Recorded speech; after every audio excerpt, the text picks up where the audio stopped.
Mets fans, I'm back here with strength and conditioning coach Cameron Kissick. Cam, thank you so much for taking some time out of your day and joining me here. Thank you so much for inviting me. Let's talk about a little about just your role here with the St. Lucie Mets. For those who may not know, what is it that you do for the team? Yep, so I'm the low A strength and conditioning coach here. So I run all the gym sessions, the sprints and conditioning sessions, agility, change of direction, and then also help with some of the sports science initiatives as well. And when it comes to getting these guys ready to go for the games, you're a big part of that and getting involved. How do you do that to get them locked in and ready for the game?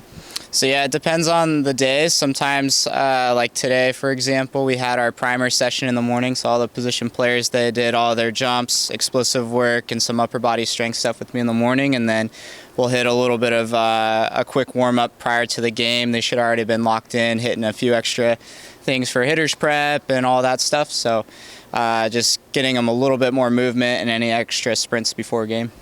What is it, some of the things you do here specifically in St. Lucie to work with the guys and try to get them up, build up that strength? So mainly do our compound lifts. So that's going to be like squats or split squats, and then we do bench press or any kind of overhead pressing movements, and then same with like rows, some of the basic stuff. But really when we're pushing strength, you got to be able to lift decently heavy, and there's other ways you could target strength through like isometrics, for example, mid-season, the guys are probably going to be pretty banged up, so overcoming isometrics are going to be a good tool, and then pairing that with some kind of explosive strength movement.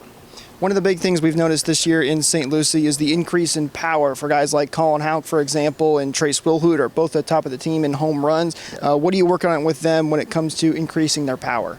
So with them, it's just still sticking to the basics, really. So we're jumping a lot, we're throwing a lot of med balls, and then something based off like the sports science stuff. So all the testing we do, like spring training, and then now in mid-season we do a full body assessment essentially. And so with a lot of the position players, especially those two, we found out core rotational strength could actually help them quite a bit. And so we've been doing a lot of manual work for core rotations, where we put them on the Quantum 1080, to where it's essentially like an isokinetic movement. And so they're going up against a very set velocity. They have to power through that all the way. And so it seems to be translating well, hopefully. So.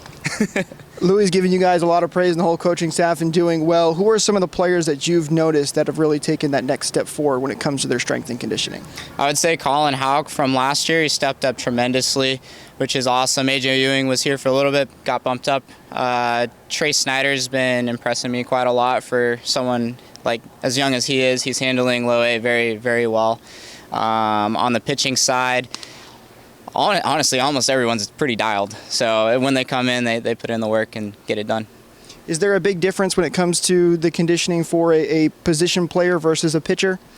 Yeah, so with the pitchers, so we have our relievers and our starters. Relievers are going to be a little bit more explosive, intense. So like today, some of the guys are going to be doing shuttle runs, so it's a short little sprint, or some change of direction work. So a little bit more power as compared to some of the starting pitchers. We'll have them do a little bit more of that same kind of power speed work, but after their start, we'll have them do a little bit longer runs. So either like 30 or 60-second runs, or we'll put them on the bike to take them off their feet so they can kind of feel recovered. And it's hot here, so they might enjoy the AC a little bit more, putting in the work.